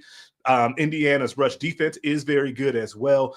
If Indiana can find a way to slow down Notre Dame's run game, then they've got a shot in this game. And I do like the coaching matchup for that reason, with him having extra time. But still, all that being said, I think that there's a real bad spot for them, and Notre Dame gets them and wins comfortably in this one. No doubt it will be a difficult situation just because of the environment. Notre Dame going to great lengths to try to leverage this in every way possible. They're getting the rally towels out. They're encouraging fans. I've seen some television analysts that are from Notre Dame, one of which I can't remember who it was, but was saying, "Hey, that stadium's too quiet, man. That's why they're probably going to lose." So they're using all of that, trying to use that to pump themselves up. To me, the game will be won or lost in the trenches, and it's going to be Indiana's defense against the running game. And I don't think they're going to stop the running game, but I think that they will slow it down. They did a tremendous job against Ohio State's duo of running backs. As a matter of fact, Indiana had the leading rusher in that game and almost had the second leading rusher in that game. It was not the defense that failed Indiana when they lost to Ohio State. They have not had a bad game this season. They are just good at what they do, and Brian Haynes is taking this challenge personally. I don't think Notre Dame can beat Indiana with having one facet, and they're not a good throwing team. Then you flip the coin, Notre Dame has to stop Indiana. They have a decent running game, but a prolific passing game. And having 8 in the box with 3 playing man, I just can't see them stopping all day long Elijah Surratt, Miles Cross, Omar Cooper Jr., and the talent that they have.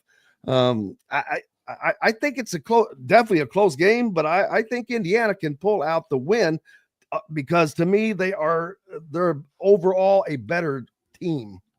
Now, listen, we being like people nationally and outside of Indiana have been underestimating the talent on Indiana all year. So this could be one of those situations as well. But that you do bring up a good point about, on the flip side, about the Indiana passing game versus Notre Dame's pass defense, and how that could be a really big key in this game as well. Because if Notre Dame, especially if Notre Dame is not able to get pressure on the quarterback, and he's able to sit back there and kind of dissect them, or, you're playing a lot of man and you get one-on-one situations, all it takes is a handful of times for those wide receivers to win their one-on-one battles and break big plays, and that can really flip a game.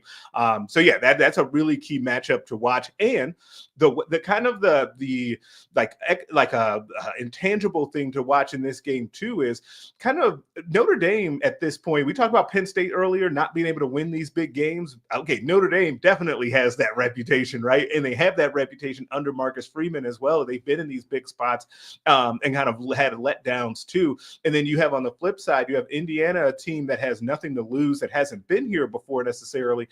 So how does that play out? Do they finally show any nerves in these situations? They have not thus far this season, but will they in this game? I think that those intangible things will be really interesting, like kind of who can meet the moment, especially early on, where kind of the crowd will be most into it to kick off the game. Yeah, I'm really looking forward to this because I think it's going to be a fantastic. It's an opportunity for Indiana to do a lot of things, and the first and foremost would be just to say one thing: and how do you like me now? Yeah, and that's that'd be a little mic drop moment, but. And don't think that Kurt Signetti would not take advantage of that opportunity. Come on, we know one thing. We know that if they win this game, he will definitely say something. But the other thing, too, that I thought about as you were saying that real quick is that because of the weird calendar and rules in the transfer portal, winning this game for Indiana would be enormous for transfer portal recruiting too, right? Then you get to go and say, hey, we kept this thing going. This was not a fluke at all. Continue to help build this thing on the next year, and we'll keep this going with guys like you. It's a big deal for that too. Absolutely. As speaking of which, they will bring in a quarterback. And the first thing someone had pointed out to me as soon as he hit the portal, and I'm like, are you kidding me? Fernando Mendoza has hit the portal from Cal. His brother, Alberto, is a backup on Indiana's team already. Both those kids from Miami. But Fernando threw for 3,000 plus at Cal last year. He's thrown for like 4,700, I think, in his 2 seasons there. But he's a very Signetti-esque type quarterback. Runs the ball as well as throws the ball a lot. But he's just one of the guys that are out there. But Indiana is going to pull in another quarterback, and it's going to be interesting to see who that ends up being.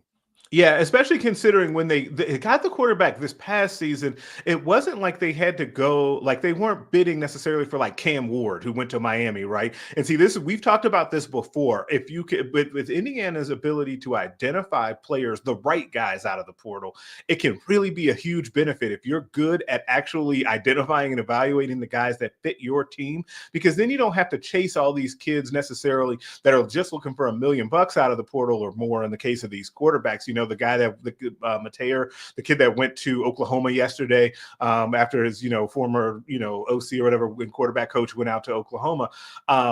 You're not in those sweepstakes. You're going to find a guy like Mendoza from Cal that maybe just fits your program and that will do very well. Like that ends up having a real big impact on your ability to kind of spread the wealth, so to say, and get guys from the transfer portal.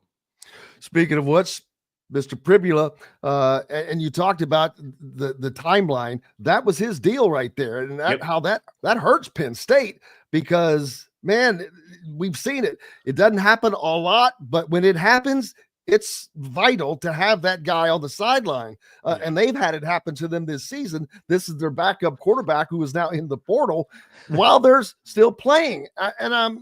Part of me, it's another thing with the NIL. I'm like, how does that not lock you into the season at least? If you have an NIL agreement, if that is the case and it doesn't lock you in, then there are no rules whatsoever, and that is utterly ridiculous. It's funny you say that. We have a running joke kind of in our national team group chat is there are no rules, because every day there's something that happens that makes us feel like there are no rules. That is one of them. Pavia getting another year. That's crap. That's nuts. Yeah. How do they say that? Okay, this was your rule, but it doesn't matter, it doesn't count. But now it's retroactive that it didn't count, even though those were the rules back then. So then what should happen then? So then the teams that got put on probation for giving out snacks should come back and say, hey, the rules have changed, so we should get that stuff thrown out. Like, it's just weird that some of that stuff would be retroactively. But on your point about NIL locking you in, I do think that they're going to have to change that eventually. Like, you're going to have some sort of contract situation to lock you in, and or they're going to have to change the portal window to be after the playoffs are done. So then that way it guarantees that, like, hey, you're not having guys leave teams that are on playoff teams, because I think it does put the kids in horrible positions. And I do think that James Franklin and the kid both did a good job of kind of explaining that, hey, he's in a really tough situation with just how the timing of this all goes. But then at the same time, I know that James Franklin privately is like, hey, man, this sucks for my team. I would love to be able to have this kid as my backup going into this, just in case we have something happen. But I do think that he's a kid that Indiana should look at. Like, he'd be another good fit. We were talking about kind of Signetti quarterbacks. He's a kid that can get it done with his arms and his legs. So I do think that he'd be a kid worth looking at. I know he was just at a visit to Iowa. If I'm a quarterback, there's no way in hell I'm going anywhere near Iowa, even though they play such great defense and have a great running back every year. You don't like to hand the ball off? No, like, I'm just practicing this. I'm doing this every game. You don't like handing the ball off? No, and then they never have any receivers. So no, I would not ever do that. So if I'm him, I'm waiting to see what happens with Indiana and a couple other teams. Being a quarterback now, I think unless you are elite, I think you are better off going to, say, a MAC school or something like that, because going to a P4 program as a freshman and to bide your time, forget it. They're going to recruit over you every year, and it's going to be up to you to win that spot. Taven Jackson isn't going to be in that position next year because he would look like the heir apparent. He looked like the heir. People thought he was the heir apparent last year. Now they really think he's the heir apparent. And I'm like, I don't think so. I think they'll bring in a quarterback that ends up being the starter. Now, he could rise up, and that could be the impetus he needs to get better and do the things he needs to be the starter. But they will bring in a quarterback to be a start with the mind of him being a starter. That doesn't mean that he is the starter, but I think that it's going to be very interesting to see who Indiana's quarterback is next year, because then you're also looking at, when you recruit over, say, Taven Jackson, having another guy come in that is new to the system, new to the players around him and whatnot. So it'll be interesting to see what Indiana does in that realm. Yeah, and I think you're dead on about that. And I've had people ask me that before. Kids that are deciding between like lower level P4 spots where they maybe would be the second quarterback in a class versus being, the guy at like a MAC school. And I do think that you would be better off going to a school, whether it's the MAC or wherever, and being able to play and then be one of those guys that Kirk Cignetti or whoever is looking at to bring up to then transfer in because they need a starter, right? I just think that playing now, whatever level it's going to be, is the most valuable thing, because even with elite quarterbacks, we've seen teams bring in other guys from the portal. Look at what just happened with Colorado. Colorado signed Juju Lewis and then brought in a transfer guy, presumably to start the kid from Liberty. So it happens even to those Do you kids. think Juju Lewis stays committed to Colorado because of that? If this were 3 years ago, not even 10, 3 years ago, I would say absolutely there's no chance he's doing anything. In today's college football, nothing would surprise me. That wouldn't surprise me one bit. We just had a kid this morning, Dallas Wilson, a top 100 wide receiver, had signed his NLI with Oregon. All of a sudden now he is flipping to Florida. After signing with Oregon, he's going to go to Florida. Even it's a weird situation. The kid's agent is also the dad of another signee on Florida, which gets into a whole nother situation itself that we don't need to go into. But yeah, I don't know. We'll see. I would say it's better chance than not that Juju sticks with Colorado. But again, that wouldn't surprise me at all if you started to hear rumblings about some changes there. And then that goes to the opposite of what I just said a minute ago about being, the normal freshman. Unless you're an elite, well, Juju Lewis is one of those guys I was talking about. Unless you're elite, well, it just happened to him too, though, because now if he sticks with Colorado, he's going to have to go bide his time and not play. And I promise you, he was expecting to play next fall.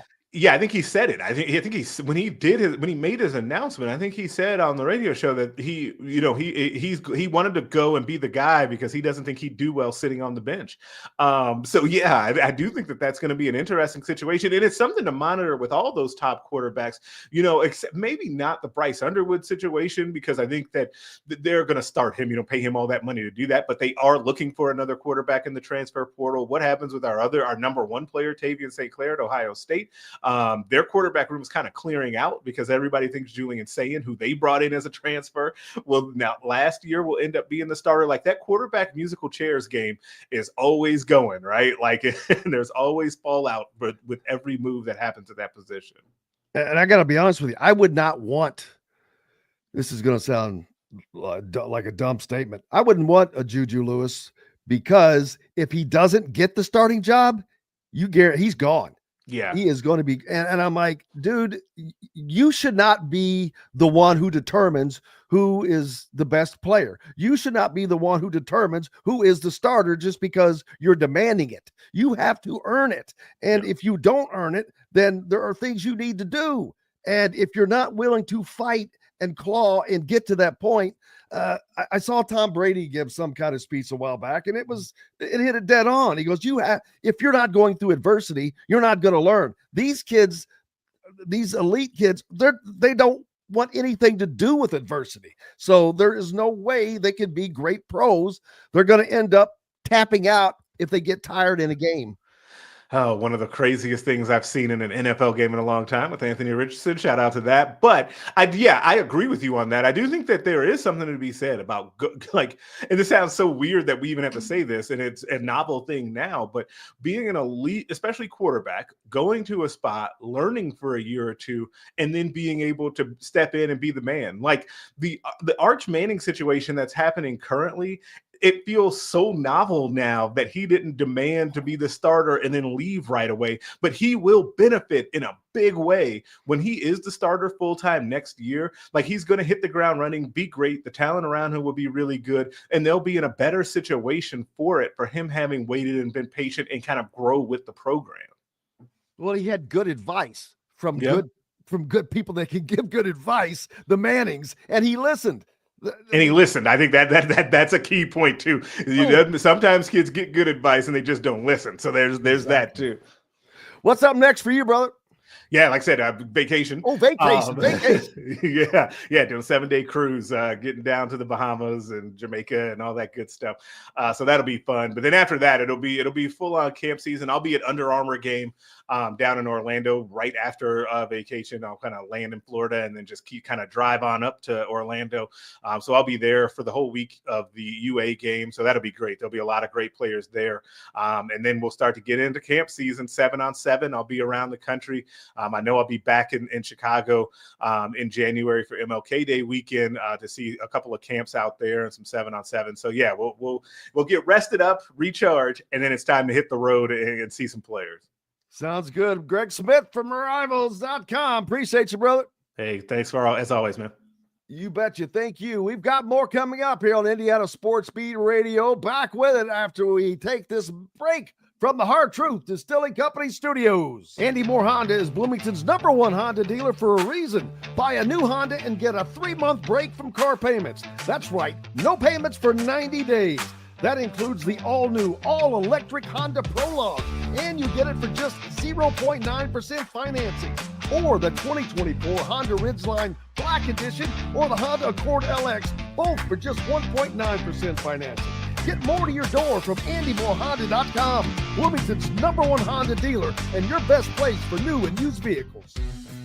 When it comes to apparel and promotions, Freethink has you covered, literally, whether it's 24 or 200 shirts for sports leagues, businesses, or groups. Freethink Apparel and Promotions can also create your very own merchandising store. Freethink Apparel and Promotions did it for Indiana Sports Beat Radio, and they can do it for you. Whether it's screen printing, embroidery, digital printing, promotional products, vehicle wraps, or anything else under the promotional line. See what Freethink Apparel and Promotions can do for you at freethinkapparel.com. Enjoy healthy, delicious meals at home without the hassle with the Fresh Fork. Chef-curated, ready-made meals delivered right to your doorstep. Proudly fueling IU athletes and now available to you with a menu that's always fresh and diverse, from hearty proteins to fresh salads. The Fresh Fork empowers you to make better food choices without compromising. Let the Fresh Fork help transform your lifestyle for a healthier way of living today at thefreshforkonline.com. Use promo code RADIO20 and get $20 off your first order. Hungry for something a little different? Well, head to the Rusty Gator Fork and Ale in Bedford, where oceanic flavors meet southern charm with a Cajun flair, like their loaded voodoo fries, gator bites, or jambalaya, and so much more. The Rusty Gator also has live music each Friday and Saturday night with some of the best local and regional artists around. Visit the Rusty Gator Fork and Ale in Bedford and get your Cajun on. Located on 325 acres in beautiful Brown County, Indiana, Hard Truth Distilling Company is the biggest and the best craft distillery around. While Hard Truth is already known for producing internationally awarded whiskeys and spirits like Hard Truth's sour mash bourbons, sweet mash, and hard road ryes, as well as their cinnamon vodka and the always popular toasted coconut rum. Hard Truth Distillery offers so much more. With a full-service restaurant, ATV, and distillery tours, as well as live music, you can spend an entire day at Hard Truth Distillery while making your entire family or group happy. And that's the Hard Truth. Hard Truth products are available across Indiana, as well as many other states. So no matter where you shop, if they don't carry your favorite Hard Truth product, tell them you want the truth, the Hard Truth. Hard Truth Distilling Company encourages you to enjoy all of their products responsibly and to never drink and drive. Welcome back, Indiana Sports Beat Radio, here on this Thursday. We are one day away from the college football playoff season starting as Indiana travels north to South Bend, Indiana to take on the Notre Dame Fighting Irish at 8 p.m., baby. It's going to be a late game. I'm telling you, that game will take 4 hours to get through, I bet. We'll see. Hopefully it's not that long, but that wouldn't shock me. Of course, we have the post-game show afterwards with Coach Shannon, Griffith, and myself, and hopefully it is a fun post-game show, and there's nothing that would be more exciting for Indiana fans, and I would enjoy it as much as well. I'll tell you, if Indiana is able to come out of there with a victory and put some distance between themselves and all the pundits that have kind of taken a dump on their season, or their schedule, whatnot. This is an opportunity for Indiana to go out and prove that wrong again, because they kind of did not get it done at Ohio State. They lost the game and didn't look great, but it didn't look as bad as what some people want to make it out to be. Again, the defense didn't get ran over. That was some other miscues, and hopefully they have gotten those cleaned up. And we'll sure see, because it's a big stage, without question. It is a big stage, but they have guys that have to play on this big stage. These young secondary members, defensive backs, Indiana's going to put some strain on them. There's pressure on Notre Dame. If they lose this game, this is the first playoff game ever played on campus, on any campus. This is the first playoff game ever played at Notre Dame, by Notre Dame, on campus. Not only do they not want to lose the game, obviously, but to lose it to an in-state upstart like Indiana would just pour salt into that wound. So they are fired up to win. Indiana is fired up to do the same. Kurt Cignetti, as focused as he gets, he took that loss at Ohio State to heart. And I believe that they learned a lot from that, without question.